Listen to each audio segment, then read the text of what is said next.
I think that's us recording. Okay, let's pop open this drink. Can you pop open this drink? No, I want the first minute of this episode to just be you struggling to open this. I opened it. Give me your cups. What is this accent I don't even know if it's an accent. I feel maybe this is just a voice you put on when you think. What is this? Honeycrisp apple cider. Do you want to introduce our drink? Do you want to read it? I mean, sure. It's from Trader Joe's. I can't even remember the last time I've had apple cider. So, this is Trader Joe's 100% Honeycrisp apple cider unfiltered, not from concentrate. Everybody take a sip. Oh, that's good. Delicious. I like that. I know, me too. Let me take a little bit more. Fill her up. Yes. Here you go. Naomi, who are you? My name's Naomi Guy. I'm Joel Guy. And this is Beyonca, and you're listening to Why Will No One Date These Guys? So many reasons. It's a podcast where we talk about relationship-adjacent material sometimes. Other times we just kind of dick around and talk about Dave Chappelle and The Matrix. Yeah, I don't know what type of episode this is going to fall into. This is neither of those things. Well, welcome back to Why Will No One Date These Guys, the Joel and Naomi Guy, a podcast where we air out Naomi's dirty laundry. Yes. That's right, it's Sunday. For the entertainment of the audience. So, you may ask, who is this third person that I speak of that is quietly whispering to herself in the corner? This is the third guy sibling. Yes. This is Beyonca, who may as well be my sister. Bianca, please introduce yourself. Hello, I'm Beyonca. I am also known as Rosie's, semi-biological sister. Switched at birth. You never know unless you meet my dad. So, this wonderful woman sitting next to me is my best friend, and I consider her my soulmate. I've never met someone quite like her, and I'm extremely thankful for her every day. We met in 11th grade art class, where I would just rant about my life. And you'll know why in a couple of minutes why I ranted about my life in 11th grade art class. We've been going to school together since middle school, but always just ran in different circles. So now we're like besties, and we don't talk to literally anyone else that we used to go to school with. Literally. I never saw this one coming either, if I'm going to be honest with you. But Bianca, what was your first impression of me? My first impression was you? Her big nose. That Shut the fuck up. just threw me off guard. I was like, whoa. I can see that shit from space. Surrounded version over here. I'm not that romantic. We know. Hence this podcast. But my first impression, well, I'm going to be honest. Well, I was kind of like a loner in 7th grade, like when I first came to CPA, which is where we went to school. No, we went to Michigan State. I fucking wish. But, yeah, no, the first time I really got an impression of you is when you were walking to your bike and another he shall not be named was following you, like just talking and insulting you and stuff like that. And you just had enough and just went like right across his face. And I was like, all right, she's cool. My sister beat up bullies. No, it wasn't a bully. It was like this guy that I was like dating as much as you could date in like 7th And grade. yeah, it was like And I turned around and just smacked the shit out of him. Yeah, you like cocked back. I was like, whoa, okay. And This then, is a true crime podcast where we talk about true crimes my sister's committed. So then I went up to you and just started telling you everything that just went down and why I ended up beating the shit out of him. I didn't beat the shit out of him, I just slapped him.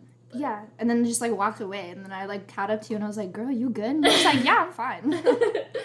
So, what is my best friend doing on the podcast about relationships, sex, and dating, you may ask?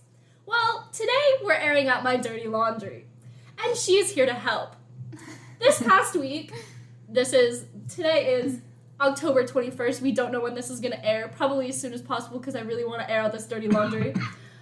Me too. This past week, I received a text from my ex-boyfriend who will not be named.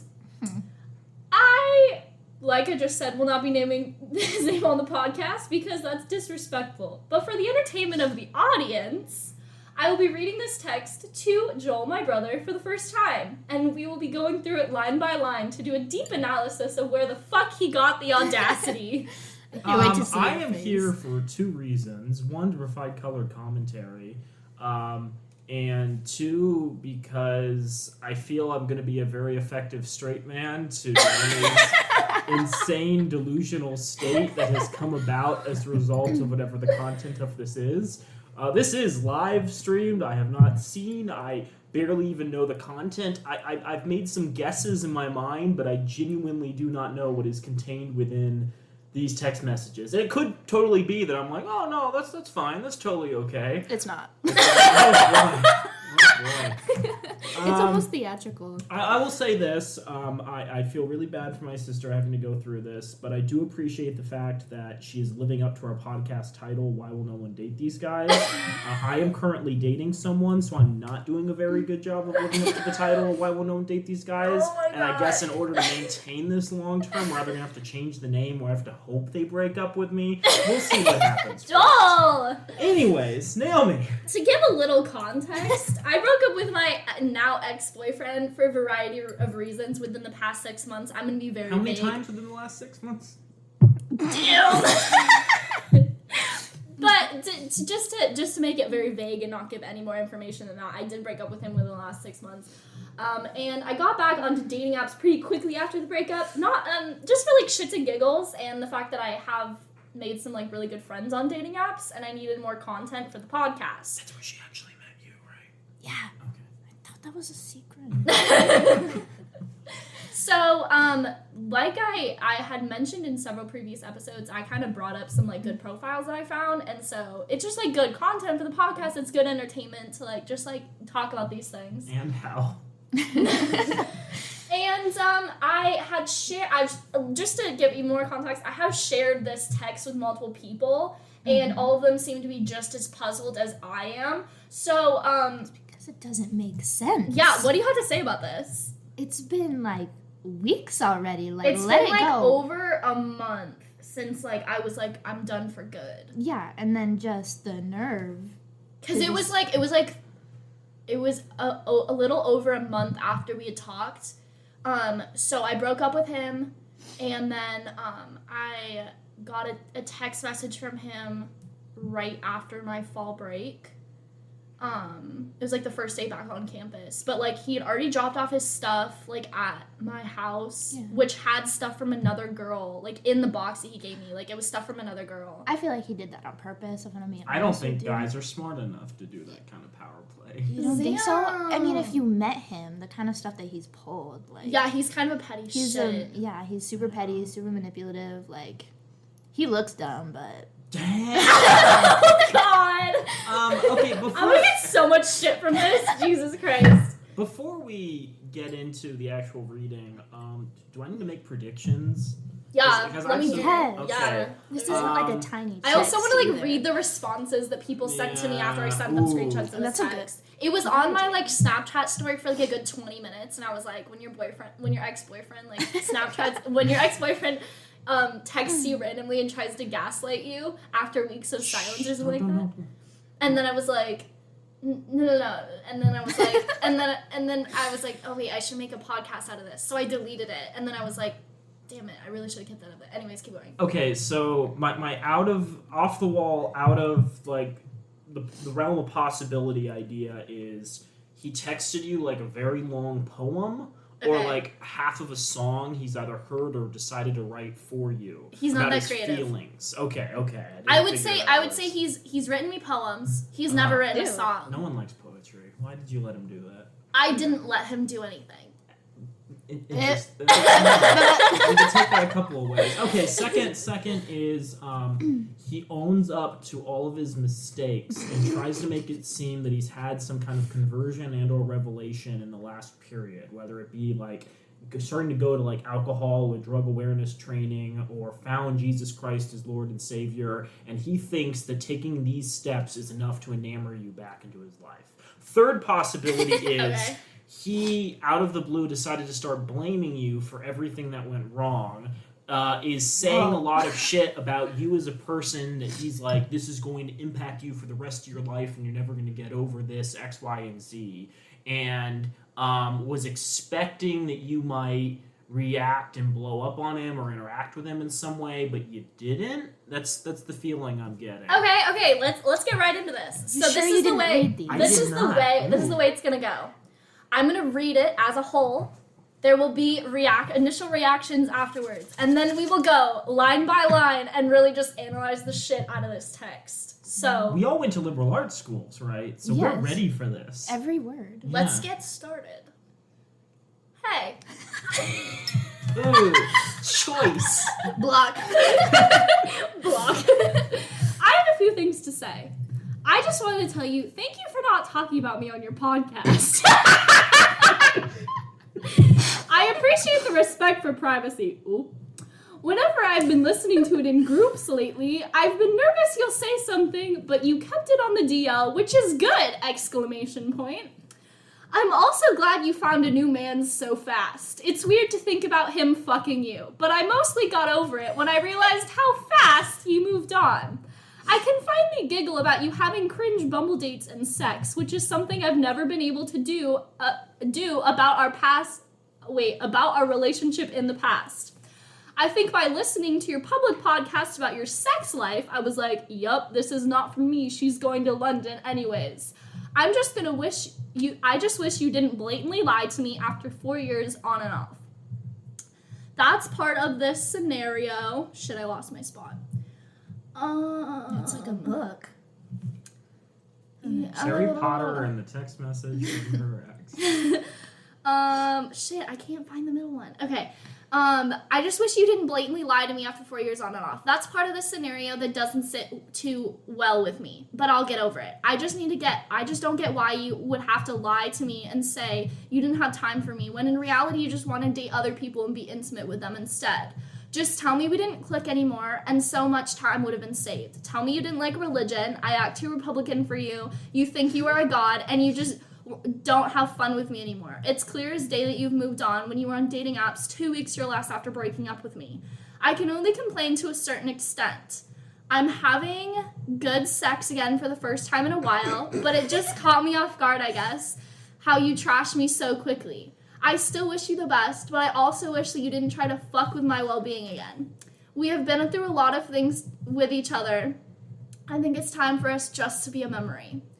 So, Joel, initial reactions. His face, dirty. I feel I need some additional context here, because I do have questions, but they will be dependent on it. Okay. When was the last time you spoke to him before this text? Okay, we broke up, and then like a week or two later, he texted me and was like, hey, I'm dropping off your stuff at your house. And then I said, hey, can you not do that? Because we have people like take things off my porch. I'm not home right now. Can you do it at another point? Right. And he said, no, it's already done. And kind of was just like, I'll talk to you like never kind of shit. And he sounded so mad.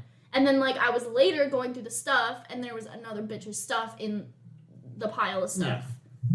Yeah. Interesting. So that was like 2 or 3 weeks before. 3 weeks. Okay. I'd say a month. I'm just gonna say a month. Potentially a month. Interesting. And then nothing. Has right? he sent nothing. similar texts before, such as the periods when you were on and off? So, the periods when we were on and off, I would try to like he has sent like messages like this, like long messages, and he kind of tried to like manipulate the situation to make it seem like it was my fault. But let me be extremely clear, when I broke up with him, in the conversation that I had with him, I said, he asked me, well, this is the first thing he said. He said, so you won't care if I fuck other bitches. First thing I said after I said I think we should break up. The second thing he said was, so we're never getting back together again. And I said, yes, I think it's time to move on. I made that extremely clear. It wasn't, hey, I think we should get back together in the future once we figure our stuff out. I was like, no, I'm done for good. Question. Isn't that the point of like breaking up? Yes, like, but our types of forward with breakups, I'm gonna be really like out and open with this. Our types of breakups were like, I'm gonna break up with you, and then like a week later we'll get back together, like that kind of thing. Yeah, like that's how it usually went. Mm-hmm. So, and then the third thing he said, I don't remember the third thing he said.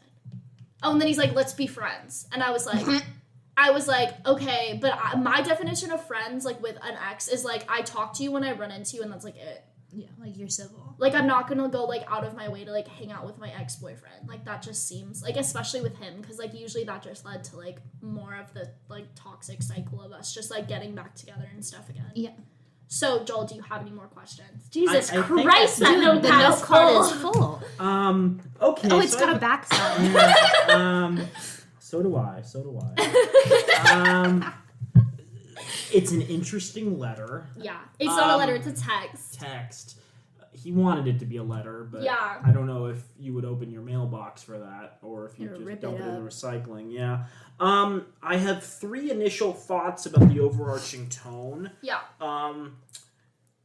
He's someone who thinks monogamy is super important to you, and by extension, you think the relationship you just had was much more important to you than you're projecting.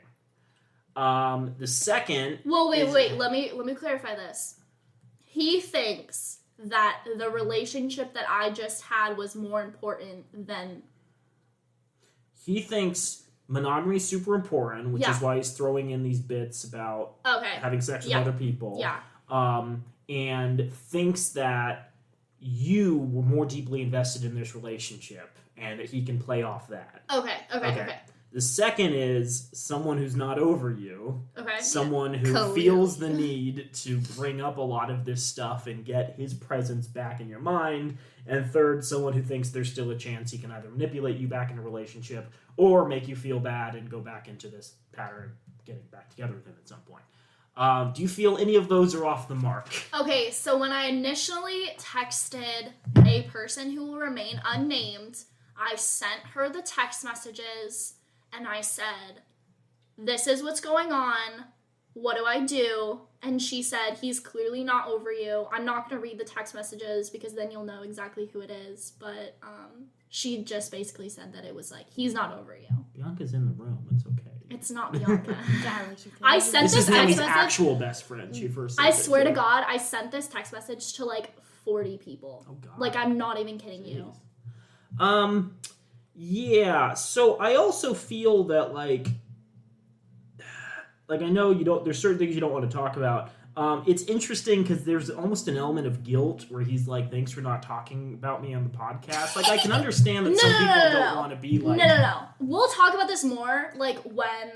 like, we're going through it line by line. But the thing is that he did not like the fact that I had a podcast talking about sex, dating, and relationships. We don't talk about sex. It's, like, adjacent to what we discussed. But the not thing in was detail. that because it was advertised as a sex education podcast and I advertised it that way, he was kind of ashamed and kind of guilted me when I talked about it. Hot. So when I would say things like, hey, have you listened to this consent episode? I think it's super educational and my friends have learned a lot about it, like, from it. Not in the sense that, like, you need to learn more about consent. It was just like, all my friends have learned something and told me that they learned something. Our most popular episode to date.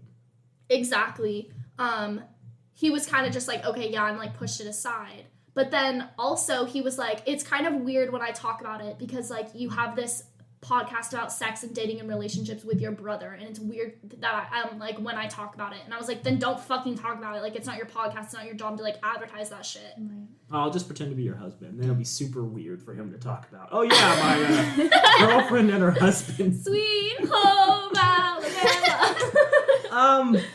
Yeah, an interesting letter. Yeah, I do feel when you look, and this is something I've been researching for a while. And by researching, it's really just like scrolling through endless Twitter threads from like really misogynistic guys about like pickup artist techniques. Because I do want to do an episode that You like, were deep in that life. I am deep in that life. I want to do an episode about the messaging guys are receiving about how to get into relationships and maintain relationships with sexy, hot, beautiful women. Because one, like, this isn't taught in schools, so like they have to pick it up. There's not a somewhere. class that's called How Yeah. to Maintain Relationships with Sexy, Hot, Beautiful Women. Especially If there not in isn't, our we need to school. develop. That could be a book. That could be a book title: "Sexy, Hot, Beautiful Women: The Guy Family's Guide to Relationships." Yeah, write and that Dating." down. I'm underlining it. Yeah, so it isn't taught in schools. So like really it's either is. going to be absorbed by individuals, mostly men, through like what their friends and family are saying and the messages they're receiving there, or they're going to go and find educational resources. And I think especially guys who are in their teenage years are interested in getting in bed with a lot of women, and so they're going to be seeking out this stuff actively, and the messages they may be picking up may be horrible and misogynistic and terrible. But like one of the core themes that a lot of this stuff has is you can logic women into dating you. You can just use your brain and the right combination of words and negging. Like, hey, Beyonca, how you doing? Gotta, break that touch barrier, make them comfortable around you. You gotta like use clever words. You gotta. Yes, if you're interested in someone, you gotta talk to their attractive friends so that they think they now have to compete and they have to vie for your attention. And so there's all these like strategies that are just like women are dumb, and if you play off of their dumbness in a certain way, they will fall in love with you. Men are dumb and stupid, and I hate them. What is that TikTok? I don't even know. Okay, but like the point I'm making is I sense a lot of those vibes in this message, where it's like he thinks this is a message that will somehow both convince you that this relationship is more important to you than you think it is at the moment, and that you will then decide to contact him back and say, you know what, we need to try things again. It's manipulative is what it is. And you put your hand, like your finger on the nose. What is that saying? What is that? Finger on the pulse. Finger on the pulse. When you said that, when I first was like, when I told you about this text message, you were like, he's been manipulating you for years. Like, Yeah, is we're he done. trying to get you back? Or Yeah, what? that's exactly. Okay, what do you have on your note card? Do you have anything? No, I don't. She drew a picture of an Do you have any? alligator. Do you have any blind reactions to it? I mean, it's not blind. But. No, it's just like mind blowing at one point because like you guys have moved on. This stuff has been dropped off. Yeah, like you guys have both like made it very clear that you're gonna move on, do your own thing. Not that it's any of your guys' business anyway. Like what's done is done. Like you guys have been in this cycle for since I fucking know you. Yeah. And yeah, like it just Something we talked so about unnecessary. in one of our first episodes that I think bears repeating is that guys don't think no means no, and that ties into like this whole logicking women into loving you thing where it's like they don't actually mean that, they just need to be convinced into believing that. Yeah, and if you coax them enough, like they'll say yes. And so like one of the things I think we discussed in the consent episode was the fact that there's a sex educator whose like primary job was just talking to young women and saying, you need to learn how to say no. Like, do simple refusals to basic things. And even something like, hey, can I have your pen, is not something young women could, like, say no to. Mm-hmm. And I do feel those vibes are here as well, where it's like, again, you've laid out what sounds like are clear boundaries. It sounds like you've drifted apart over time, both like outside of this conversation you've mentioned things and like inside this conversation, and he does firmly believe that like it's just a matter of seducing you back, and you'll be off the ropes in no time. So let's reread the text and go through it line by line. Okay, so let's talk about hey, because that stuck in my mind. that got me. That is a power play. Wow. They say romance is dead. He just resurrected it and is like puppeteering its corpse like Pinocchio. No, the thing was that the day that I like got this text message, I was having a very anxious like day. And so And this didn't help. It didn't. I was like, no, you like texted me before you even got the text. You're just like, I feel like crap today, and I was just like, oh god. and I was like, I'm gonna like, and I was like, okay, I'm just gonna eat something. Like, I'm gonna go to class, and then I'm gonna go home, and I'm just gonna have a no bones day. I'm just kidding, but like, you don't get that. You don't get that. You're too old for this. And so I was like not having it. And so the first thing I did was I called my friend, and I was on the phone with him, and I was like, listen to this shit. I was like, I told you I was having a bad day. Listen to this shit. Tell me what you think. I'm about to cry because I was so anxious. It wasn't like a mad. It was a mixture of like mad and like just why do I still have to deal with this? Exasperation. Yeah. So let's go through it line by line. Hey. Okay. Can we talk about the use of the word hey? Because I feel there's a lot later. It wasn't hey, period. It was hey, no punctuation. I have a few things to say. That's interesting. Why is that interesting? I feel hey is used when like people don't know how to start something, and especially when they're like he could have just said I have a few things to say. Yeah. So, like, Hey. I don't know. There's like half a thought I have regarding that, but I don't want to read too much into this. Okay. I just wanted to tell you. I just wanted to thank you for not talking about me on your podcast. I think Okay, he so did this- this to himself, you know? No. The thing is that yes, you were incorrect in saying that, but also he says I appreciate the respect for privacy. So the thing is, he knows that he fucked up. Is what I'm taking from that. Mm-hmm. And that's the reason why he doesn't want me to talk about him on the podcast. I was completely fine moving past this situation and not talking about it because it's not anything that I want to talk about. But the thing was that because of this text, I was like, he's obviously trying to play dirty. I will play dirty back. Bring it. It almost sounds like he's starting with the sandwich rule, where, you know, if you're like... Oh, you like... If you're trying to criticize Yeah. someone, like let's say you're a coach for like a little league team.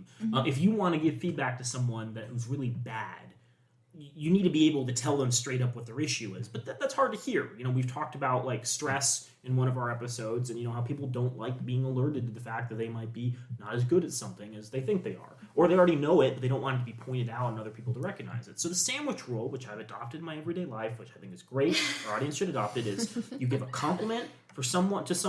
You provide your absolutely, criticism in the utterly middle, shit on them, and then you compliment and them. then you compliment them. It has to be genuine. It has to come from a good place. You can't use it as a way to deflect, like, being a terrible person and wanting, like, tear someone down. But, like, I think some people have absorbed it as such, and they're like, oh, if I do this structure of compliment, insult, compliment, it's okay, all is forgiven. How it should be used is, hey, Timmy, that was a great ball you threw out on the field. Now, I do think you could have aimed a little bit higher over the mound, and I want you to practice that later this week, but I think you're doing an amazing job, and you could be, you know, star pitcher in no time.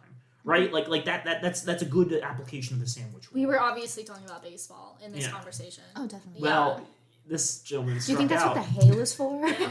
Butter up a little bit. He says, whenever I've been listening to it in groups lately, I've been nervous you'll say something, but you kept it on the DL, which is good. Why are you listening to this in groups? I'm asking you specifically right now, because I know you're fucking listening to this in a fucking group. One, why are you listening to this?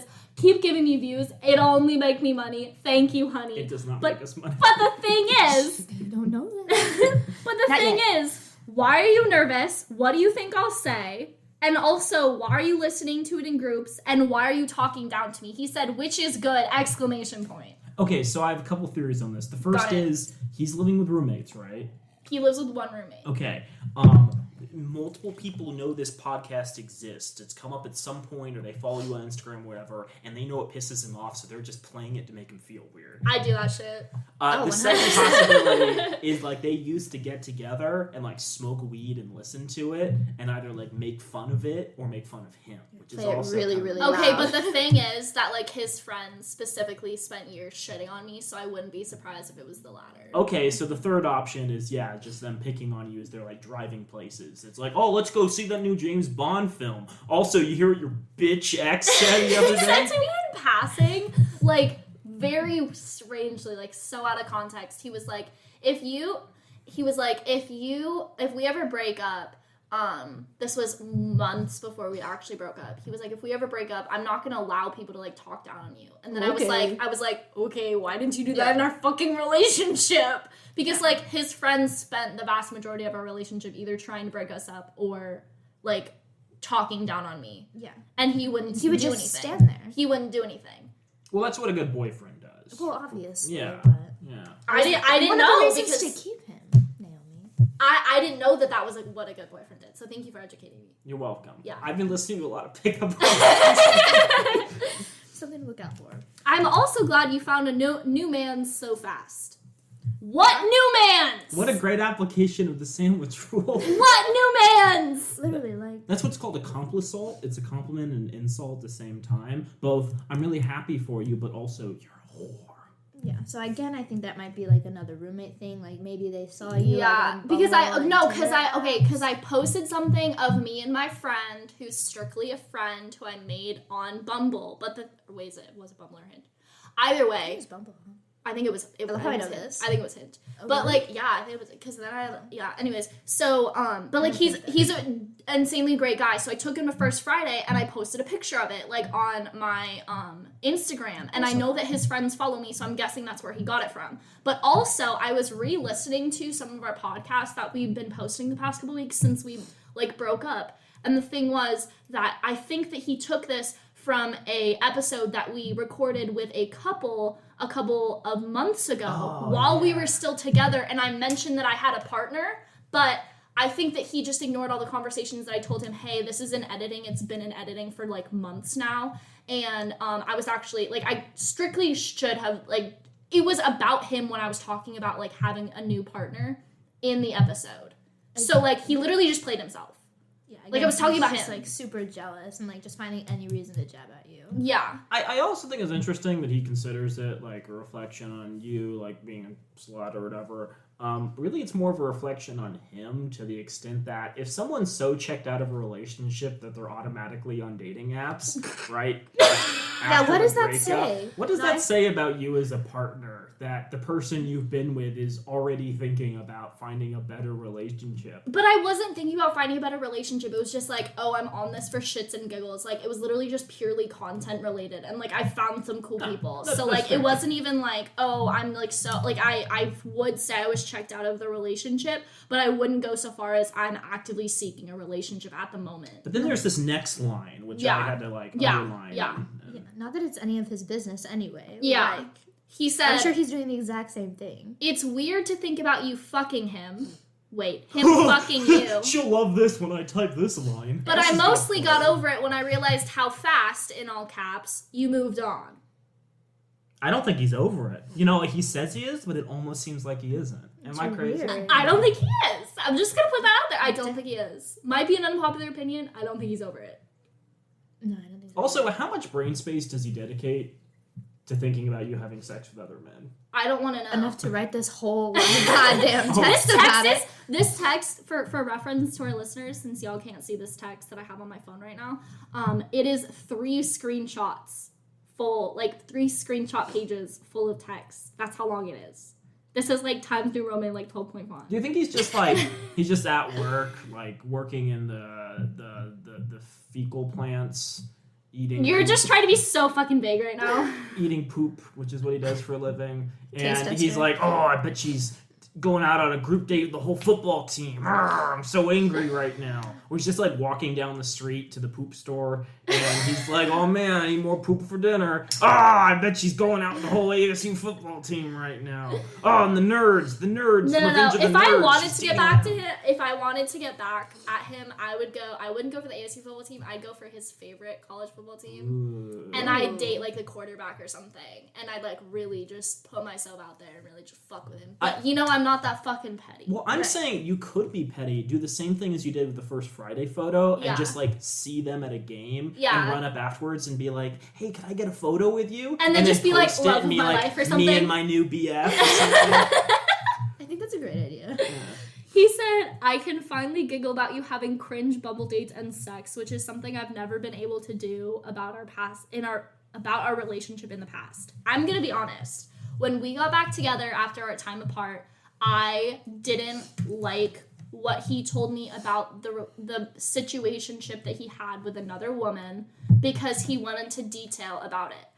The reason I just said, this is what happened when we were apart. I've gotten tested, and that was the extent of what I told him. So anyways, I'm up to missionary, doggy style, something that they do in Germany, which I don't think they have a term for in the States. I've machined all these new toys. My bedposts are now covered in scratch marks. Yep. I've personally My name is gained tattooed. 3 inches through an experimental surgical procedure. My name is tattooed on 3 different bitches' legs. Yeah, that was... I may be getting sued for paternity soon. We'll see. And he was like, I was more fixated on the fact that he stayed with one person that entire time, and like the fact that obviously there was feelings for just one person when I was dating around that entire time, and it wasn't like I was just like fixated on one person. But he went out of his way to make me feel like a slut, Which is what they call it in Germany. And make me feel, which I did not, like, he makes it seem like I slept around with everyone and their moms, like, at least 3 times around. Well, because you did. Shh, he doesn't need to know Beyonca. that. But the thing was that, like, I didn't, and, like, I wasn't sleeping with everyone that I was going on dates with, and I think that he thought that I was or something. But anyways, I'm glad that you're laughing at the fact that I'm having cringe Bumble dates and sex. Thank you. It's also very laughable. I think by listening to your public podcast about your sex life, I was like, yep, this is not for me. She's going to London anyway. I feel like he's also talking down to me there. A little bit. I mean, he's definitely... Well, It's almost like he's shaming me for talking about this kind of stuff. Yeah, but again... Which, like, I don't. I don't know what podcast he's listening to. Like, you go on and on. We are like... And then he put me in this position, and then this one, and then he tied me down. And boy, we read the entire shut up already. Kama Sutra that night. We did a book report on it in the morning. Yeah, like that's not really the content of our podcast. Again, we'll discuss vagaries. I don't think we've been going into detail unless you're like super conservative and the idea Naomi's talking about her new dress that shows off her ankles is too much. Look at them. They're so progressive with their ankles. She's oiled her ankles. He said, I just wish you didn't blatantly lie to me after 4 years on and off. Let's talk about that. Yeah, because the reason why I broke up with him was because I did not have time for a relationship at that time. I would say that since I've made more time and I've like cleared up my schedule in the sense that like I know like I've compartmentalized. What is the term for that? Prioritize? Not like, but like you made a schedule. Like I compartmentalized my schedule in the sense that like, okay, this is when I'm like when I should be doing homework, and this is when I should like be relaxing and like blah blah blah. And I didn't have a good handle on that, and I was also like overextending myself when I was like a part of a club and I was volunteering and I was like doing all this shit and like going to school and like working and stuff. So like I have prioritized things in my life, and I prioritize fun things in my life. And so I did not lie to him when I told him that I didn't have time for a relationship. I also was just starting therapy, and I didn't have the emotional capacity for the relationship that he wanted to be in with me. And I think that he thought that he was ready for a more extensive relationship, like a more serious relationship, than I think that he could have been in. Like, I don't think he's ready for that type of relationship that he wants to be in. Go ahead. Again, this goes back to women not actually knowing what they want and men not respecting the fact that women have the ability to say no. Hey, did you ever listen to the consent episode, buddy? We're like, it's okay to just say no. You don't need a reason.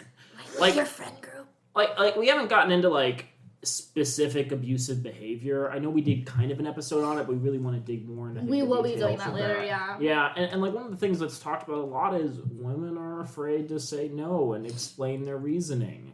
They want to come up with excuses that like make it easier for people to process that, you know, that there's a breakup occurring. And you see this, you know, even when like guys approach women at bars and they lie about having boyfriends because they're afraid that you're going to react if they just say, no, I'm not interested in you. You seem too pushy. You have, you know, a big wart on your face. You stink. You smell bad. Your friend has been, like, eyeing me the entire night and, like, squeezed my butt when I was at the bar. And you didn't do anything to stop them. Like, there's all these things that women might say. And they could just not be interested, which is also totally valid because they're out on the town enjoying time with their friends. But no, women have to lie. They have to say things like, I have a boyfriend. I'm a lesbian. I use that one a lot. I'm a vampire. No, guys might be into that. Make me bleed. But you see my point, right? It's the same kind of logic being displayed here, and it's disappointing, gentlemen. It's disappointing. Yeah. Bianca? Yes. Do you have anything to say before we move on? No, not really. Okay. And Joel said it all. I'll let you take first crack next time. No, you're totally fine. He said, I just kind of wish you didn't blatantly lie to me after 4 years on and off. That's part of this scenario that doesn't sit too well with me, but I'll get over it. Scenario. I don't think you have. But the thing is that, like, he's like, guilting me. Oh, yeah. And It's he's like, fine. I'll get over it. Like, I'll get over it. I'm mature here, but you're not mature. But like, I'm mature, and you're not. But like, it's okay. I'll get over it. Well, most scenario is also a weird situation. Like I think it applies here, but it almost has like a video gamey feel. Like this was stage 5, scenario 4, Modern Warfare 3. Murder all the infants and the orphan. I don't know what happens in Modern Warfare game. I don't know. It seems video gamey to me. I just don't get why you would have to lie to me and say you didn't have time for me when in reality you just want to date other people and be intimate with them instead.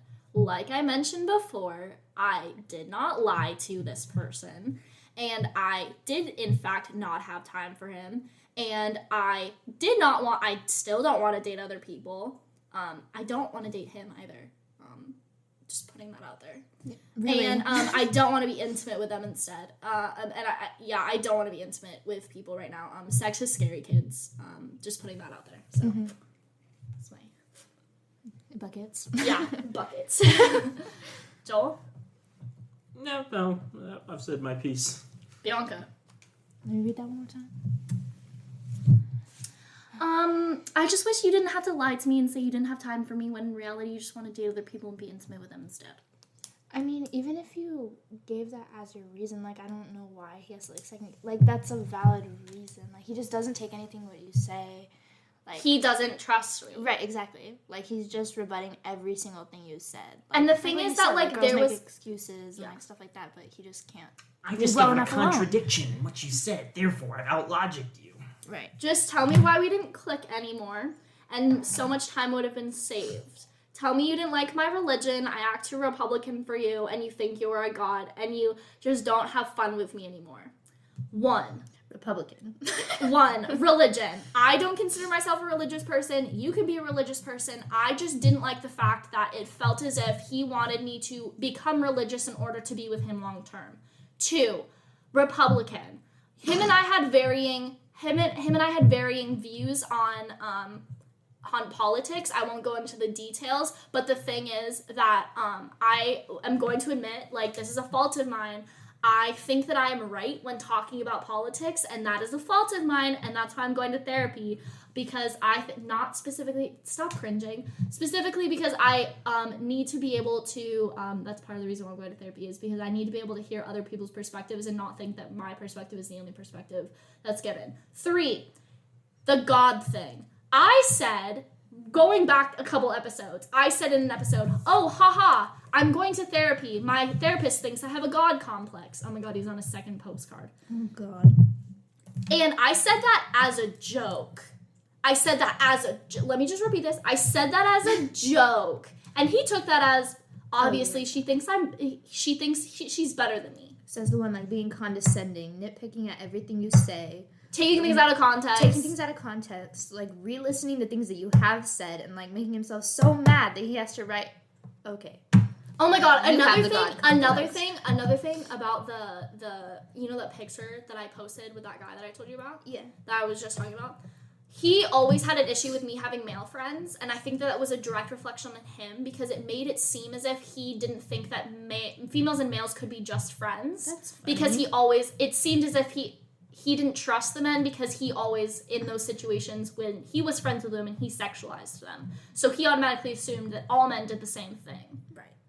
It's not you, it's them. That's my perspective on it. Yeah, so you have a God complex because he's projecting himself on other men because of his intention. Yeah. Joel, what are you so furiously? Oh my God, he filled out that whole thing. I have thoughts. I don't want to, again, dig too much into this. First off, in the current dating world, I would almost argue that being Republican is too Republican.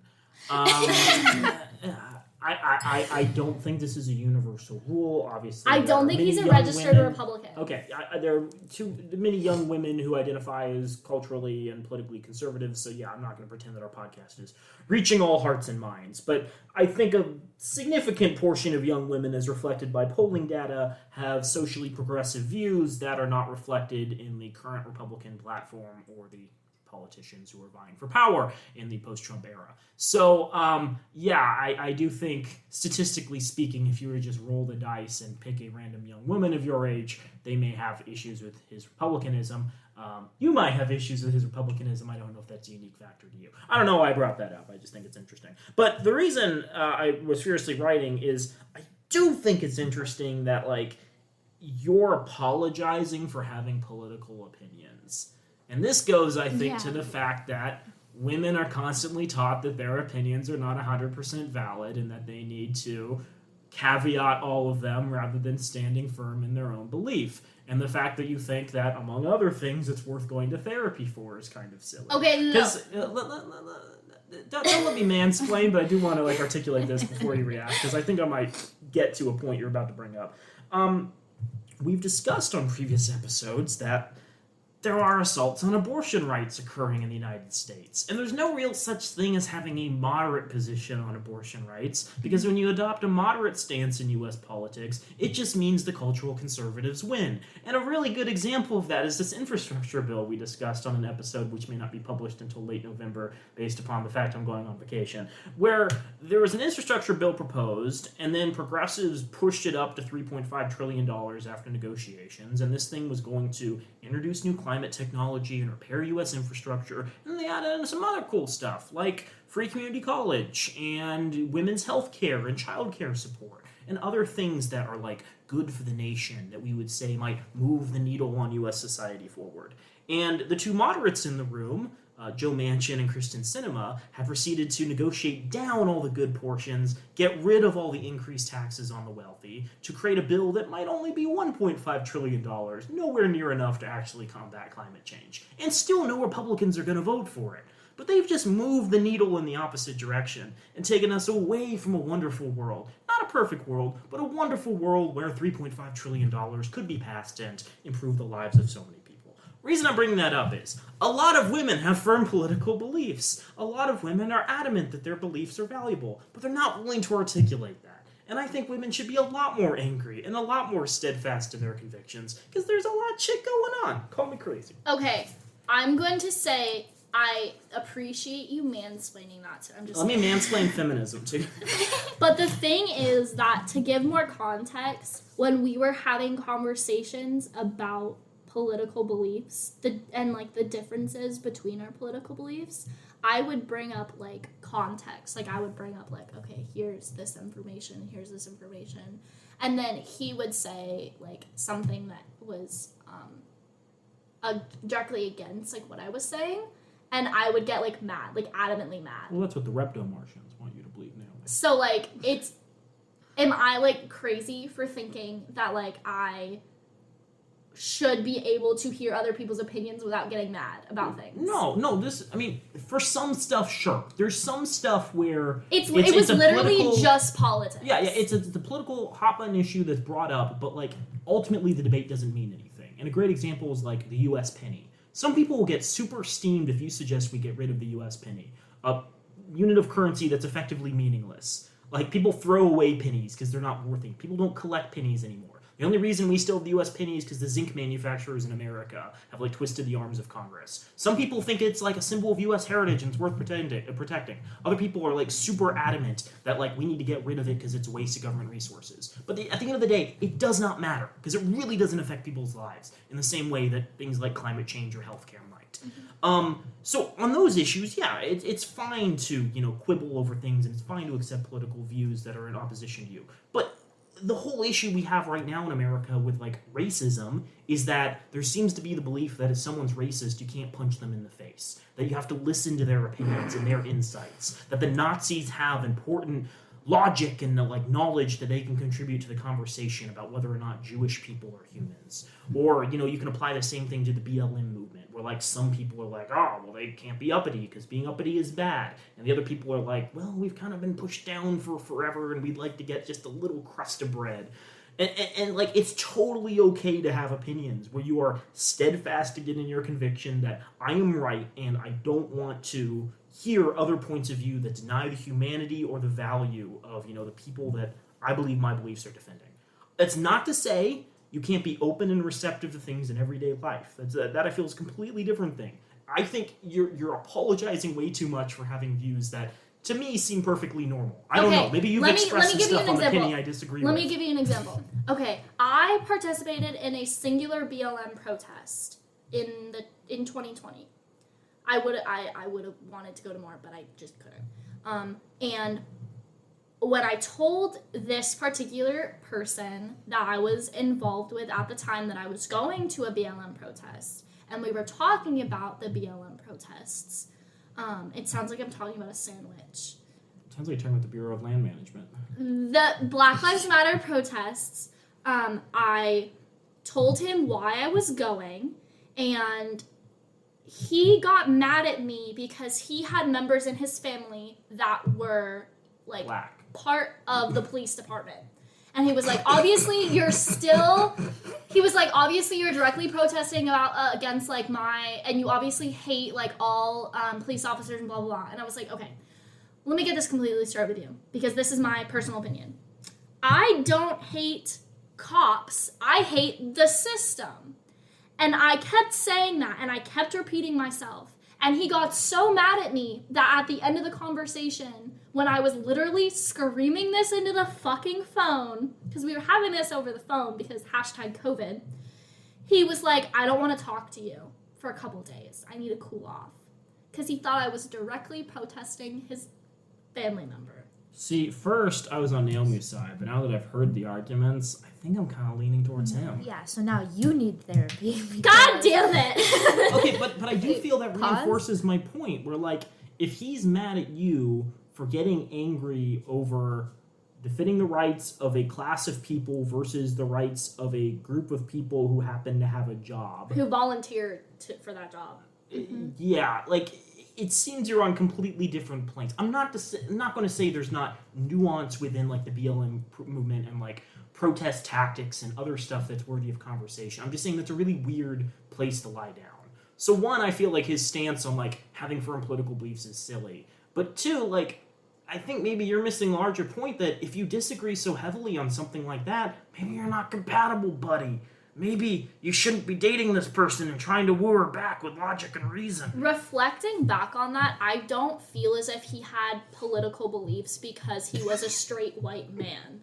And he was so privileged in that he didn't have to worry about what was going on. And therefore, whenever I brought up these, he would kind of default into, oh, like, what do I believe on this? And take his opposition based off of this subject. Right. So I would say something, and he'd be like, okay, I either agree or disagree with you on that, and then move on.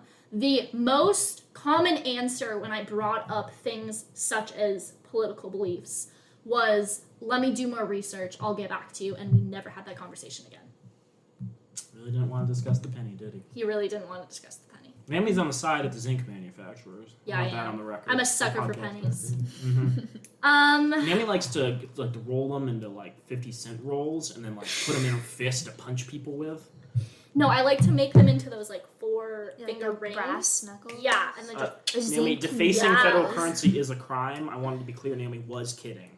Please don't come after us, Federal Reserve. Are we good to move on? We're good to move on. Okay. Yeah? Yeah. Okay. Now that I've mansplained what women should think. It's clear as day that you moved on when you were on dating apps 2 weeks or less after breaking up with me. Yep. You want to know how long it took? Yeah, kind of. You want to know how long it took for me to get back on dating apps? You want to know? I feel like I know. 3 hours. 2 days. Nice. Nice. Hey, is that any more clear, buddy? Yeah, like, yeah, exactly what you said earlier. Doesn't that say anything? But it literally didn't say anything about him because I wasn't doing it to go and, like, have sex with random men or, like, go off and, like, date Like, someone to new. get It was back at literally him. just for shits and giggles. And, like, the thing is that he, to the best of my knowledge, has never been on a dating app, so he doesn't understand, like, the... I think he just, like, has Tinder in his head. He has women delivered to him by his parents. Oh my god! I was just remembering something that happened. We were talking about breaking up a couple weeks before we actually broke up. Mm-hmm. And he got out his phone, his fucking phone, and he opens the Tinder app that was sitting on his phone the entire time we were together. Awesome. And he said, well, now I can use this. Well, good for you.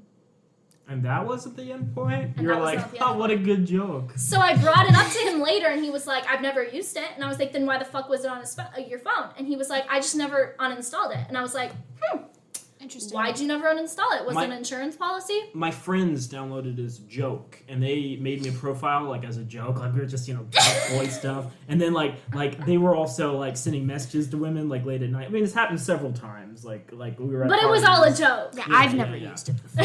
And yes, I did send dick photos to women, but it was like a prank. It was like gotcha, and they were probably people who would have appreciated that. Like they seem to have good senses of humor. All I'm saying is like I haven't used it for its intended purpose. That's why it's still downloaded on my phone while we're together. So yeah. it's fine. It's fine. But you can't do it though. I can't. No. Oh, especially after we're broken up. Yeah. I'm sorry. I'm an entrepreneur and I'm working on a model agency and I'm doing like a talent scouting thing where I like, go through Tinder and like find attractive women and send them messages being like, "Hey, do you want to do a photo shoot completely nude? It'll pay you $150." And then we have to have sex after, right? Just to make sure it's a good investment. Yeah, of course. He said, "I can only complain to a certain extent. I'm having good sex for the first time in a while." Boy, please. No, you're not. Oh, I am, of course, savaged by time and the cruelties of you toying with my heart. But boy, I'm smashing. I am smashing. Do we? Okay, let me take a quick poll. I will put this on Twitter when we post this. Do we think that he is actually having sex with other women? No. Joel? You were mentioning how he was pretty close to someone the entire time you were broken up. Does it seem possible that he might be seeing her now? That's what I was thinking. Okay. Yeah, she seems kind of desperate enough to, Damn. Beyonca, this is being recorded, Oh, whoops. I'm having good sex again for the first time in a while. Okay, what is good sex? 50 orgasms apiece.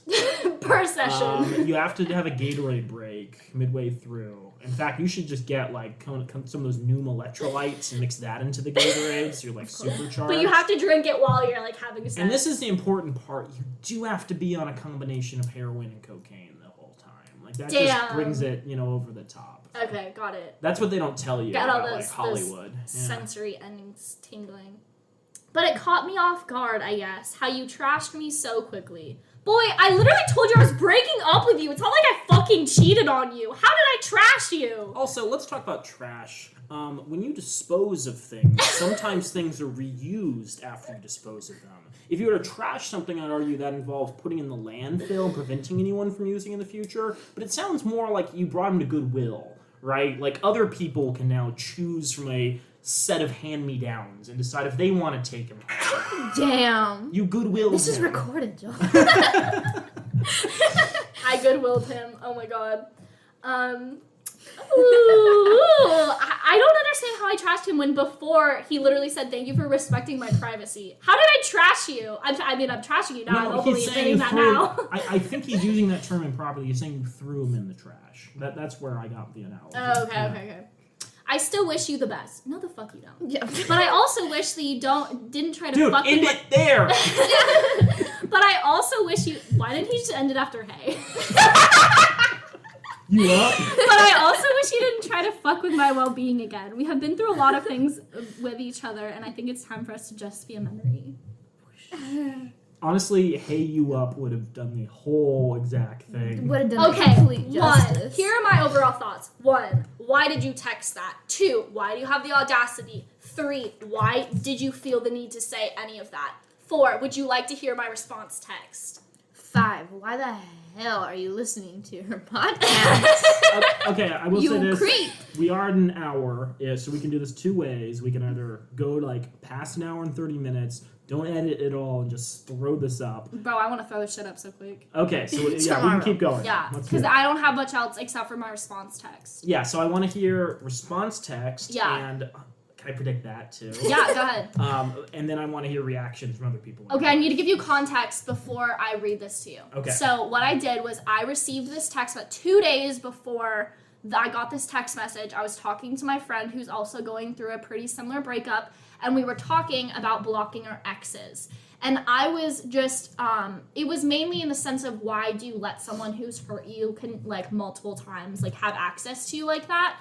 And I was like, oh, because what if he ever needs anything? And then I was like, wait, why do I care if he ever needs anything? Like, I'm not his support system anymore. So I was literally thinking about blocking him. So after I got this text, I was like, yeah, it's fucking time. So I blocked him.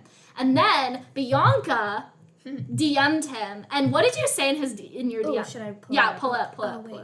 My phone's off. Okay. I So think basically, what yeah, was it? quote I was it. just like, I think I sent like a whole bunch of middle finger emojis, and I said, "You suck," and he was all, "Huh?" So I was just like, "Leave her the fuck alone. She's over you. Grow up. Like she's better off without you. Can you just leave Naomi alone?" And then he sent like like the hand Shrugging emoji? shrugging emoji, and I just said, "You're a pussy. That's all." And then I blocked him. See, I feel that goes back to what I was saying earlier about him, like, putting women's underwear in the box that weren't yours or whatever. Was it a shoe? No, it was necklaces. Necklaces. Yeah. But I find I do man. this, and like, I'm not trying to excuse any of my past behavior, but, like, I do this thing where I'll, like, do something and then do another thing and not think that those two things are in any way connected, even if they involve, like, the same people. And so, like, people will be like, Joel, why were you so mean to her? I was like, what are you talking about? Like, you weren't talking to her all night. And I was like, what are you talking about? And they're like, well, you're talking to her at, like, that party, and then you're not. And, like, I'll go around parties and just talk to random people. Right. And then, like, I'll be like, oh, I talked to that person last time. I'm going to talk to a different person this time. But then people will be like, oh, you're ignoring her all night or whatever. And, like, I think sometimes people overthink those, but I think also to the same extent, guys don't understand, like, how their actions play in a larger macro environment. Mm-hmm. So in the same way that, like, he sends you that text message and is like, why is Beyonca mad at me? He doesn't have the capacity to make that connection that, oh, Naomi's friends and talks to people she's friends with and might share things that I say. Huh. But the thing is that, like, that's our only connection. Like, that's his only connection with you, I think. Like, you aren't friends with his friends, to Absolutely the best of my knowledge. not. So, like, therefore, I would think that, like, a couple typical brain person, cells, could would- put that shit together. But guess not. So anyways, I blocked him, and then I unblocked him a day later to send this message because I realized where he was getting all of his information from. Lol. I actually texted one of your friends the screenshots. Has he been on our podcast? Yes, I texted RJ pictures of the screenshots, and I said, and I can't, I don't know if And I you can said pull you up up? the text message. And he said he didn't even get my, like, initial, text message. I just said, like, hey, I'm pissed, like, look at this. And he was like, I don't even need to read this. You should have just texted, this is too long, I hope you deal with it. Or something like that. I would Like, put okay, and then blocked him after that. so I unblocked him and I decided to text him back. I said, 1, I did not lie to you. 2, you were listening to episodes that were recorded months ago and are out of order. 3, I did get back on Bumble for the sake of meeting new people and having male friends. ... Crazy, I know. 4, you have no business commenting on the way I'm living my life anymore. You fucked up. That's not my problem anymore. It's clear that you still care about what I do for some reason. I would appreciate if you stopped commenting on it. 5, you're welcome to continue listening to my podcast. I don't know why you want to do that in groups, but that's none of my business. From my perspective, it seems as if you're trying to shame me for sharing my life when it's what I do and it's my creative outlet. Maybe you should find one instead of continuing to listen to my podcast. 6, I'm going to repeat this. My life is no longer your business and you have no right to continue to comment on it. 7, I have no idea why you decided to reach out. It's honestly kind of strange. I feel like we were done and there's nothing left to say. 8, good luck. I could have been so much more rude. I could have gone out of my way. I mean, I'm being rude now, like, let's be real, but, like... I think that was the first thing I said when you sent that to me. I was like, why were you so nice? Because I knew I was going to have this fucking episode. Oh, absolutely. This is just a little salt in the wound. I think you did the Mature thing. You attack the main points. I do like how cool and nonchalant RJ's suggestion was. Oh, I fucking should have said that shit. That would have been so funny. The thing is, I don't even know if he blocked me, so, like, I don't know if he's gonna, like, get this. You could be, like, super mean, too, and be like, new phone, who dis? You should have. I should have. God damn it. So many good ones. He sent this for a reaction, I think. No, yeah, for sure. Yeah, so Oh, there's- shit. What you should have done is been like... You should have, like, acted as though he was someone you were dating and been like, you know you can't talk to me like this. Jackson's, gonna be home soon, and he's bringing his friends Steve and Trevor, and we're gonna have some fun, and if he sees these messages, he's gonna be so upset. I don't know, I'm spitballing. Sorry, can't read this right now. Got a cock in my mouth. Block. I mean, I guess that goes to the heart of what I was saying. No, I mean, clearly he wanted a reaction. I think he wanted you to either be angry or repentant or some combination of the two, and you didn't fall for that bait, so good on you in that regard. But again, I think this is going to happen again, whether it happens in 3 months or 6 months or a year and a half. Like, I do feel that he's probably going to follow up and see where you are and see if the romance is still there. I don't think you've scared him off or anything. I think this is exactly the reaction that a guy who's dedicated to logic and reason is going for, or thinks that he's going for. I don't know. Yeah, the fact that he's still doing this after all this time, knowing that you are dating around, you do have this podcast, regardless of what he said, like, he's just trying at this point. If he ever calls you on the phone, can you let me know? Can And you I'll come record over it? and loudly say, Naomi, are you talking to someone new? Your boyfriend in the bedroom's getting worried. I don't know. Oh my gosh, please. Whenever So- Naomi brings over anyone, I think I've done this to you. Whenever Naomi brings over anyone, boy, girl, man, woman, Oh my God. I always go, oh, you're so much cuter than the insert gender and approximate age range that she brought over last night. You're so much cuter than the girl she brought over last night. So much cuter than the guy who brought over last, etc. It's a great joke. It plays. It works every time. This is also a meta reference because apparently when my mother was brought to see my father's relatives, his For the siblings first time. for the first time, Yeah. this is what they said to her. And they were like, oh, she's so much cuter than the girl you brought home last Thanksgiving or whatever.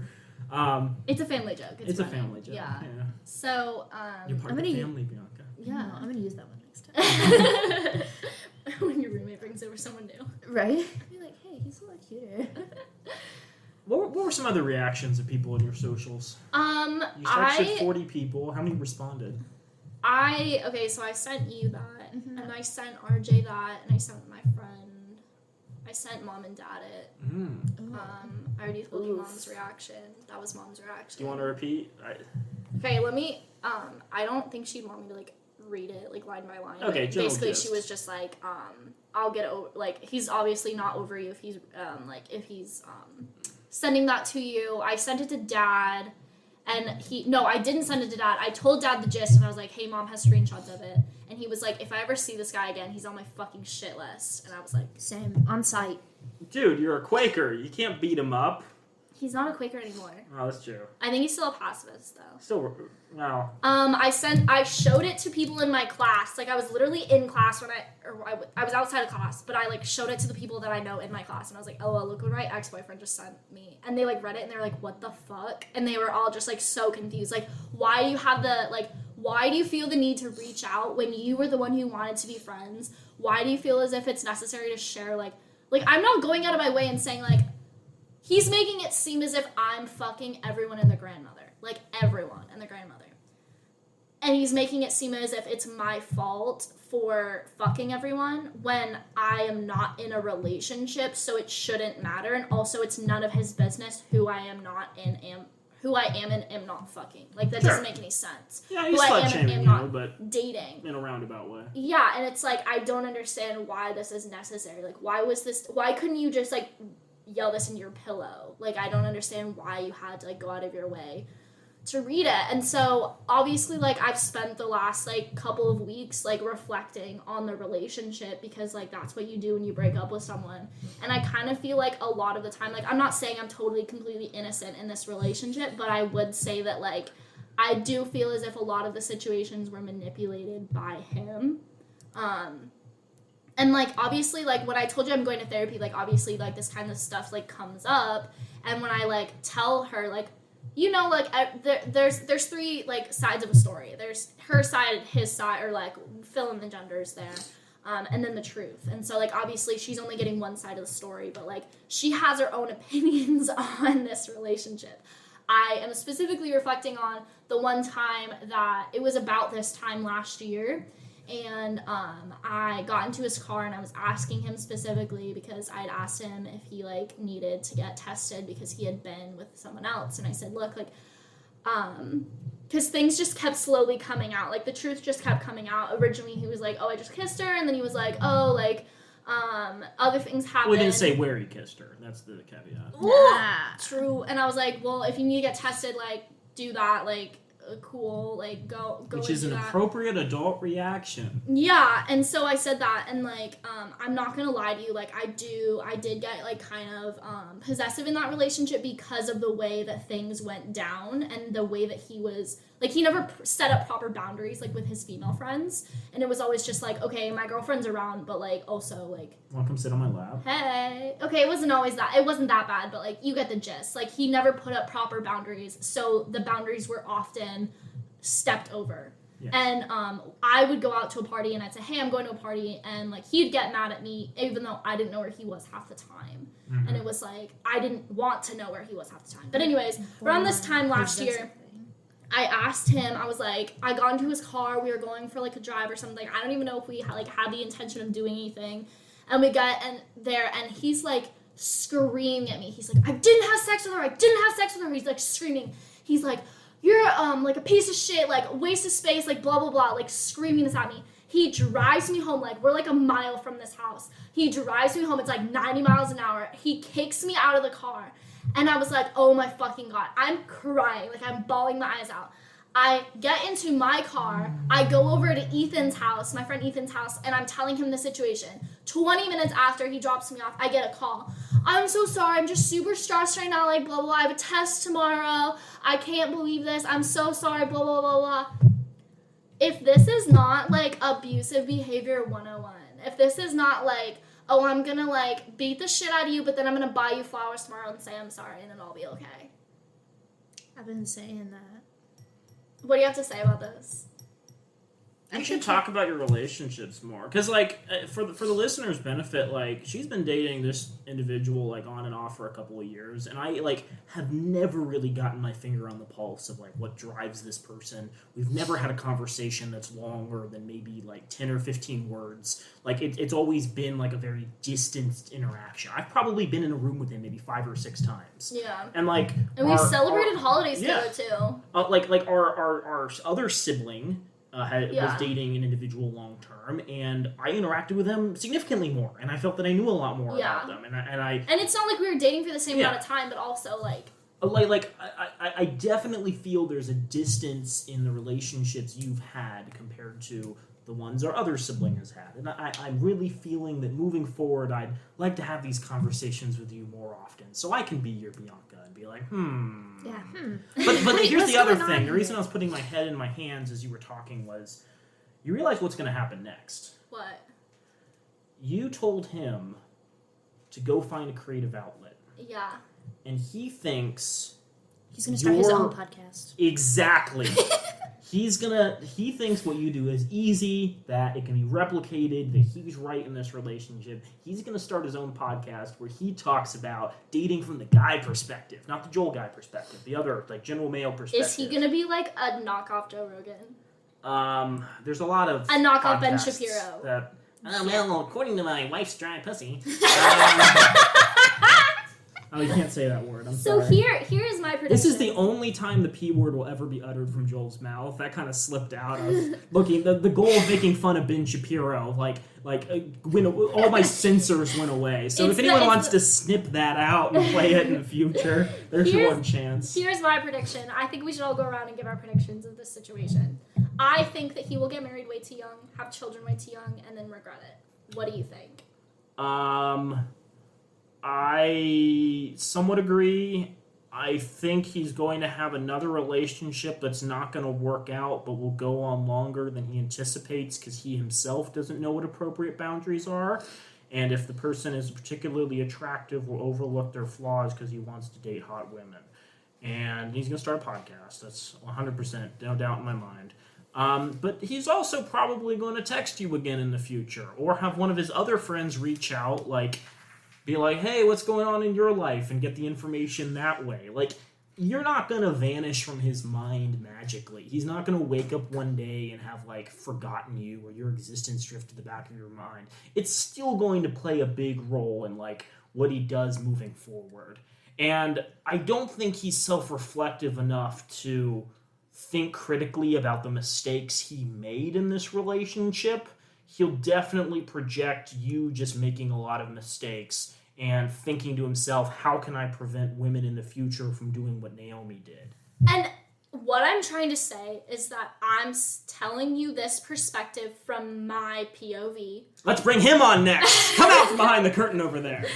I'm telling you my perspective. I'm telling you my sides of the story. Obviously, like I said, there's 3 sides of the story. I'm not saying I'm not to blame in some of these situations. What I am saying is that I do think that he was not ready for the type of relationship that he wanted to be in.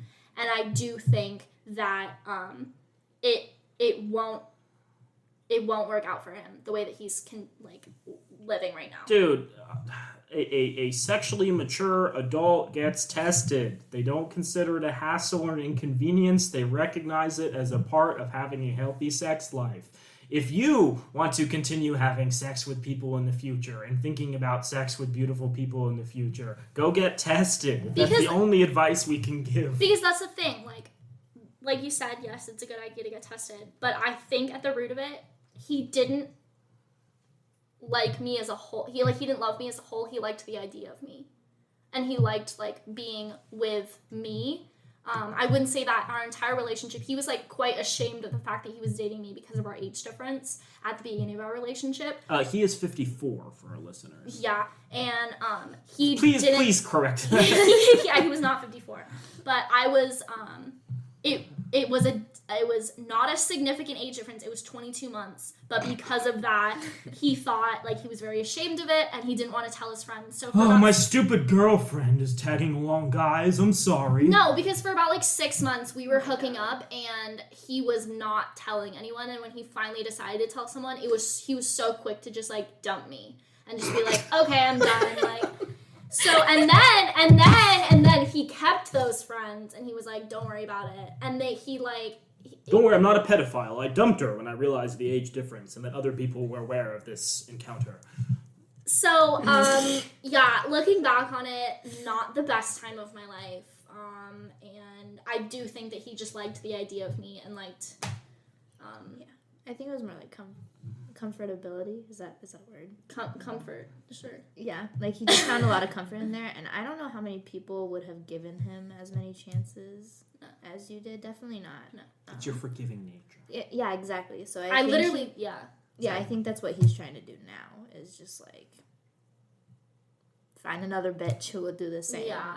And the thing is that if you do find that person, I'm not gonna lie to you and say I was the most secure person throughout the relationship. Obviously, everyone has to work on their security and themselves, but Naomi doesn't lock herself to a bike rack when she goes into places. Yeah, but the thing is she that just slaps people hard as hell. I'm working on myself in the sense that I don't think it's a good idea for me to be in a relationship right now, and I hope you're listening to this and you know who you are.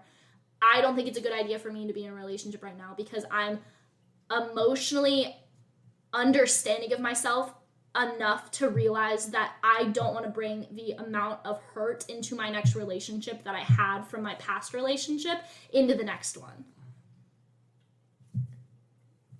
I wish you could see that. Yeah, I Beyonca, wish you could see. Any other thoughts? I actually saw this thing on Instagram. I don't know why I'm thinking about this right now, where it's just if she glows up after the breakup, it's clear that you're the problem.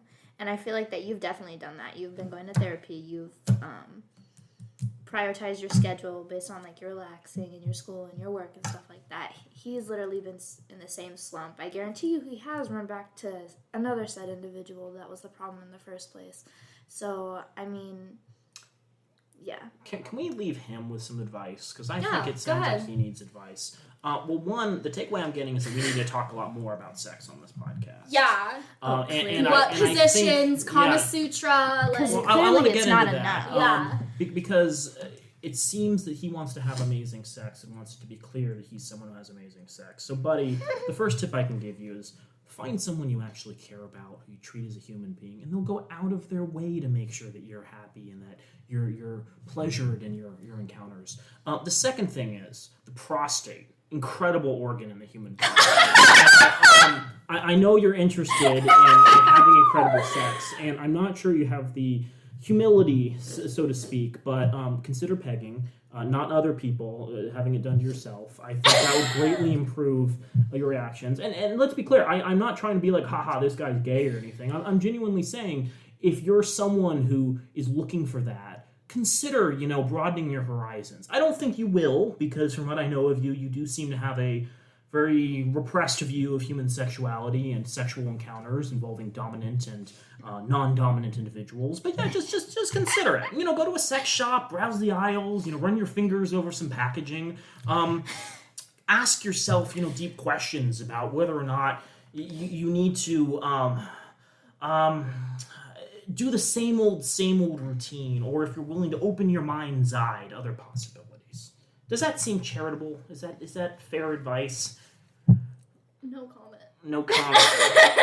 This is Joel talking about sex on the podcast. God, I'm so glad I'm going to be the only one talking about sex on this podcast. Naomi will stay completely No, because the thing is, this. I go into vulgar detail when I talk about my sex life, and 100%. I do not think that would be. I think that would be a little too sweet home Alabama for me. Fair enough. No, that's totally fair.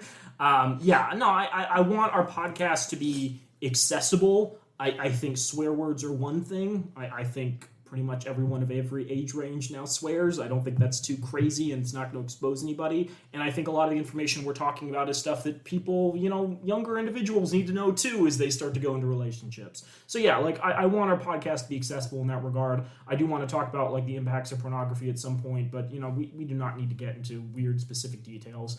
If you think that we've gotten into weird specific details already, oh boy. Yeah, you ain't seen nothing. You have can't not wait. lived on the internet. So, any final thoughts before we leave off here? This is fun. You need to break up with people more often. I think I should. I think I should just go back in my like screenshots and just find all my breakup texts and go through Just this. collaborate them, see Yeah. the differences between them. You can share some. I'll make a I don't collage. know if I have any of mine. No. Yeah, Beyonca, we want you to come back at some point. We want to talk about you in greater detail. Me? Yeah. Oh, my dirty laundry. Oh, man.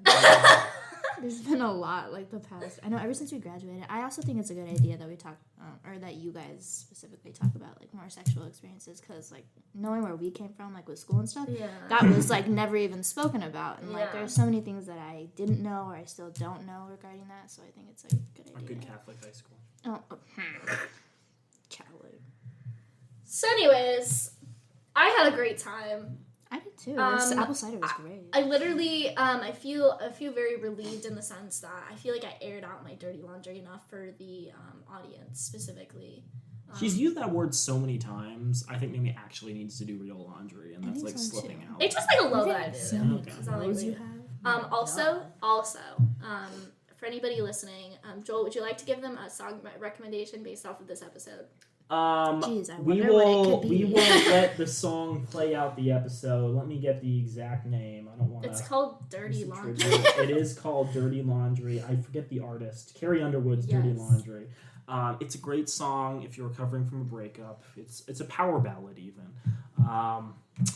We hope you have a great week. We don't know when this is going to be up, but we hope you love it just as much as we loved recording it. Yeah, thank you guys so much for letting me join in. Oh my god, of course! Oh my We're god, glad to have you.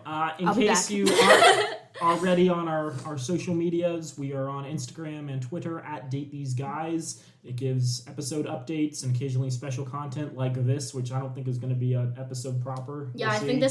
think I want to push this out ASAP. This is just going to be one giant audio file we drop on Instagram. It's going to be great. We also have a Patreon at Date These Guys. Look, we keep mentioning this. It's totally fine if you don't have money. At the same time, though, we would like some additional funds to purchase some of the resources we've talked about and go into them in greater detail. Like mail order brides. Like mail order bride. I want to order a mail order bride. See what all the fuss is about. Come on, I have found websites where you can do that. Boy, there are a lot of Asians on there. What a world. But yes, thank you so Who much would've for thought? tuning in. Thanks so much for putting up with our craziness, and we hope you enjoy your week.